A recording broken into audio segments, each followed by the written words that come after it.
Caution. Don't ever take a fence down until you know why it was put up. Robert Frost. We teach our children to look both ways before crossing the street. That is caution.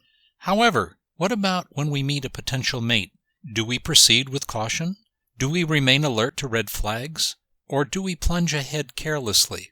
Do we examine our motives when embarking on a new venture, analyzing the potential benefits and risks of that situation?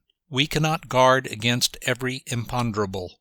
We would not be able to get out of bed if we did. But sober investigation and attention are necessary to avoid potential catastrophes.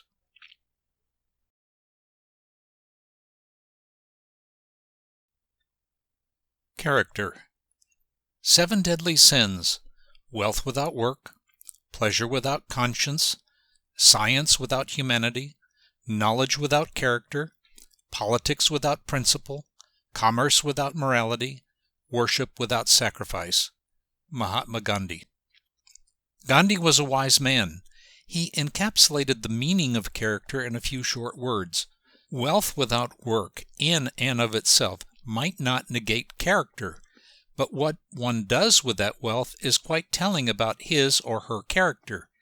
If that wealth leads to a life of waste and pleasure without conscience, then character is absent. Sadly, such a person does not value character as a worthy state to be cultivated. This is where caution is useful. If one were to meet a potential life mate, would his or her wealth be a selling point?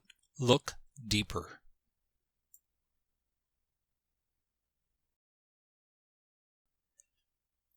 Chastity. To be carnally minded is to be spiritually dead. David O. McKay. Sex is all around us. Indeed, it is part of life. However, the media exalts sex as if the act were a sensation, an unusual activity. We are bombarded with images and scenes of orgiastic activity as if the directors in Hollywood invented it. Are they trying to convince us of something? That sex is fun, desirable, indispensable, or inevitable? Sexuality is natural, and the pleasure associated with it is natural. Chastity is selective, discerning sexual activity. Consider that all the creatures engage in sex without caring or consideration for their partners. It is merely a reproductive imperative. However, for humans to jump into bed with someone for the momentary pleasure is a base and ignoble act. Emotions are aroused during sex. Lives are changed by sex. Kingdoms have fallen because of sex. This is not an endorsement for celibacy. It is an invitation to a sober regard for oneself, for one's partner, and, by extension, all of society.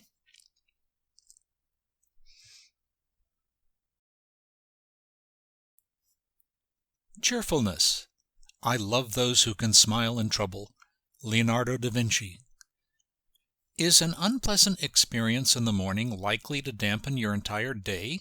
You rush to get ready for work, but the toddler has just flushed the car keys down the toilet, or the boiler developed a leak just as you prepared to leave to make your most important presentation to a new client, or you are stuck in killer traffic on a rainy day. Whatever it may be, too many among us will use such situations to be in a foul mood all day. The scenario goes something like: you have an unexpected event, get to the office, and glare at the receptionist, then are curt with your secretary, and slam the door to your office. You are not able to concentrate well on your work, all the time replaying the unpleasant event, which makes you even angrier as you remember the details. As luck would have it, the general manager is visiting the office and wants to have a word with you. Oh no, what did I do now? You leave your office anxiously holding the report you submitted yesterday and meet the general manager with a long face. Nothing untoward happens, but you are still upset. When you get home, you growl at your wife, tell your children to leave you alone because you had a bad day, and when the cat tries to slink against your legs, you kick it. You had an unpleasant morning and ended the day by kicking the cat. How about another choice? Is it possible to deal with these events individually and as they occur? Surely, some of them cannot be dealt with on the spot. If the boiler springs a leak, you have to call the plumber and have it repaired. However, this is merely an inconvenience. Snarled traffic, rainy day, make sure you leave in plenty of time given the weather conditions. Listen to the traffic report. Be proactive.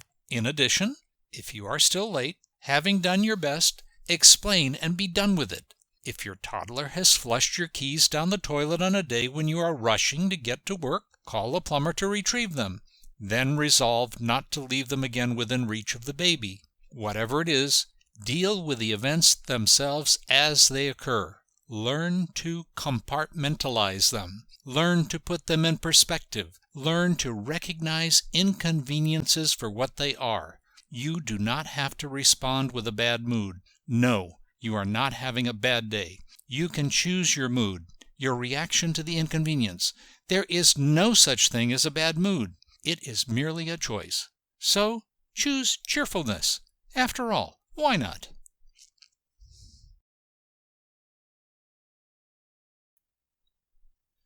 Commitment. Until one is committed, there is hesitancy, the chance to draw back, always ineffectiveness. Concerning all acts of initiative and creation, there is one elementary truth, the ignorance of which kills countless ideas and splendid plans, that the moment one definitely commits oneself, and then Providence moves too. All sorts of things occur to help one that would never otherwise have occurred. A whole stream of events issues from the decision, raising in one's favor all manner of unforeseen incidents and meetings and material assistance, which no man could have dreamed would have come his way. Whatever you can do, or dream you can, begin it.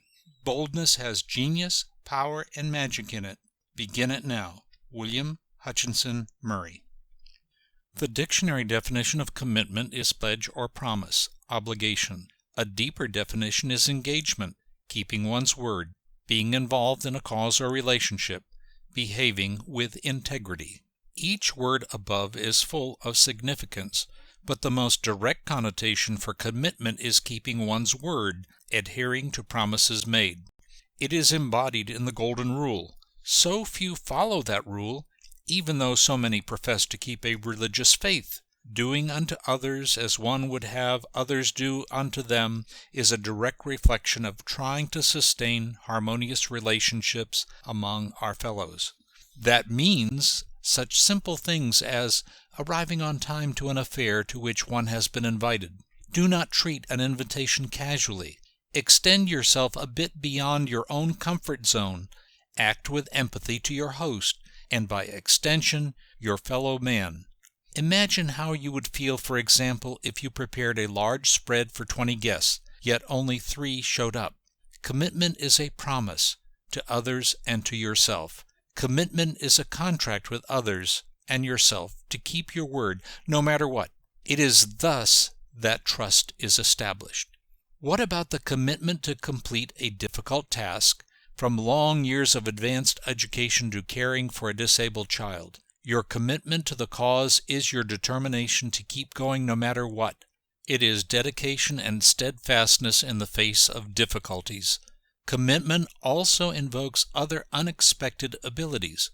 As the quote above indicates, once we are committed on a course of action, the universe seems to converge in offering its answers and solutions to whatever may be obscure. Assistance seems to stream from many directions, often completely unforeseen. Do the thing wholeheartedly.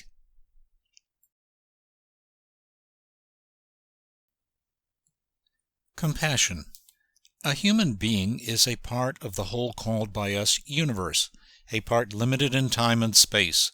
He experiences himself, his thoughts, and feeling as something separated from the rest, a kind of optical delusion of his consciousness. This delusion is a kind of prison for us, restricting us to our personal desires and to affection for a few persons nearest to us.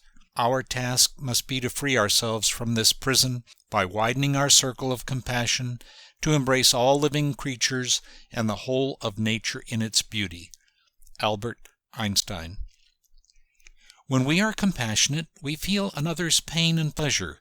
We are not separate from our fellows, be they poor homeless refugees or the rich and famous. We are all one. This is the philosophical idea of altruism. It is an appeal for us to realize that we are all endowed with emotions that help us summon up the hurt of another and wish to help. This emotion is ingrained within us as a means of ensuring cooperation and the continuation of our species. Confidence. Because one believes in oneself, one doesn't try to convince others. Because one is content with oneself, one does not need others' approval. Because one accepts oneself, the whole world accepts him or her. Lao Tzu. We are confident when we can trust in ourselves. Confidence is self-assurance, self-reliance, autonomy, and self-sufficiency. If I am asked to speak before a group, I may at first tremble and squirm with stage fright, but I know that I have the skills necessary to overcome my anxiety and face the audience with confidence. If I lose my job, I can rely on whatever talents and proficiencies I have developed over the years to secure another position. If I am self-reliant, I know my strengths and can take the necessary steps to exploit them. Confidence is not wishful thinking, but rather self-knowledge, independence, and ability in various aspects of living. What are you good at?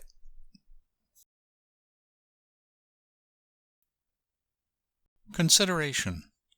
Courteousness is consideration for others. Politeness is the method used to deliver such considerations. Bryant McGill. In the context of values, consideration is akin to compassion. It is a form of empathy for others' feelings and schedules that requires a certain behavior design to ensure that we do not inconvenience our fellows. If we have accepted an invitation, yet find ourselves unable to attend, it is considerate for us to be aware of our host's schedule and plans, and offer our apologies in a timely manner. Consideration does not extend to flimsy excuses or transparent pretexts to evade obligations. It is thoughtfulness and caring for others. Put yourself in someone else's place.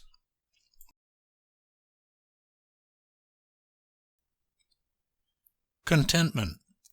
The greater part of our happiness or misery depends on our dispositions and not upon our circumstances.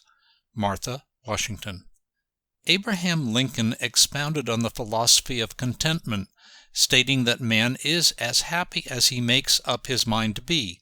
The concept that one can choose his disposition is evidently far older than pop psychology. Lincoln himself suffered more setbacks and hardships than the average human being can endure, yet lived with the vision that he, and only he, and not his circumstances, had the capacity to choose his level of happiness. Whatever your circumstances, choose contentment. Choose acceptance of the blessings you have been given, for there are many.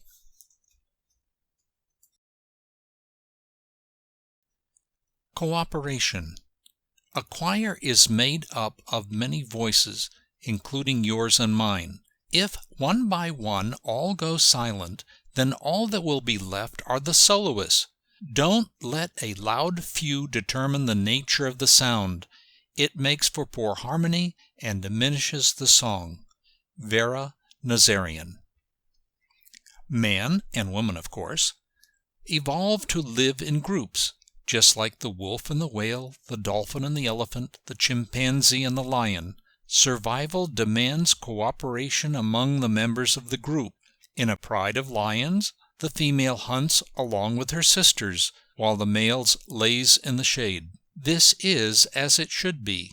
A pack of wolves hunts as a group, both males and females, but the hierarchy of feeding on the kill goes from alpha male to alpha female, and on down the line. These are all survival mechanisms that have evolved through the millennia. Humans, too, live in groups. Without cooperation, there would be no food, no safety, no shelter, and the species would perish. This holds true for modern life as well. Even though our lives are harried, often frenetic, and we have become accustomed to living in our private shells in our cars, with our air conditioning and entertainment centers separated by privacy walls and protected by privacy laws, we are still a group. We cannot escape this reality. In subtle or more explicit ways, cooperation among each other is essential for us to survive, physically, emotionally, and psychologically.